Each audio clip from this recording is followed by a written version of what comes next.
Deputy commissioner بدین یاسر بھٹی کی ہدایت پر additional deputy commissioner 1 Kashif رضا منگی کی زیر صدارت کمیٹی روم میں تعلیم سے متعلق ایک اہم اجلاس منعقد ہوا۔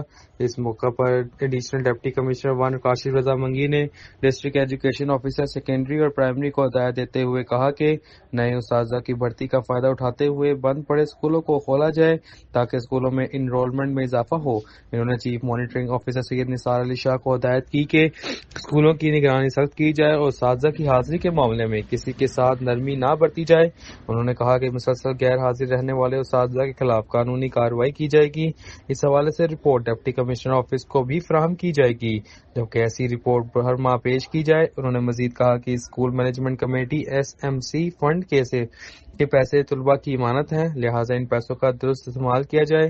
ڈسٹرکٹ کوآرڈینیٹر RSU گل سنوبر نے بریفنگ دیتے ہوئے بتایا کہ ضلع بدین میں 2654 اسکول موجود ہیں، جن میں سے گزشتہ مالی سال 2023-24 میں 2116 اسکول میں سے SMC فنڈ استعمال کیا گیا جبکہ باقی اسکول مختلف وجوہات کی بنا پر فنڈ استعمال نہیں کر سکے۔ انہوں نے مزید بتایا کہ سب سے زیادہ شکایات سندھ بینک سے منسلک اکاؤنٹ ہولڈرز کی ہیں کیونکہ سندھ بینک کی غیر ضروری اعتراضات کی وجہ سے فنڈز کے استعمال میں مشکلات پیش آ رہی ہیں۔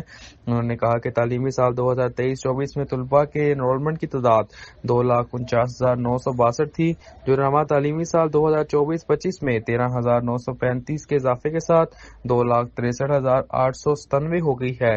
چیف مانیٹرنگ آفیسر سید نثار علی شاہ نے بھی بریفنگ دیتے ہوئے بتایا کہ ضلع بدین کے 2,654 اسکولوں میں 7,000 اساتذہ بچوں کو تعلیم دے رہے ہیں۔ اجلاس میں district education officer secondary Ahmad Khan زینر، district education officer primary Shaukat Ali ملا، ڈسٹرکٹ اکاؤنٹ آفیسر اور دیگر متعلقہ افسران بھی موجود تھے۔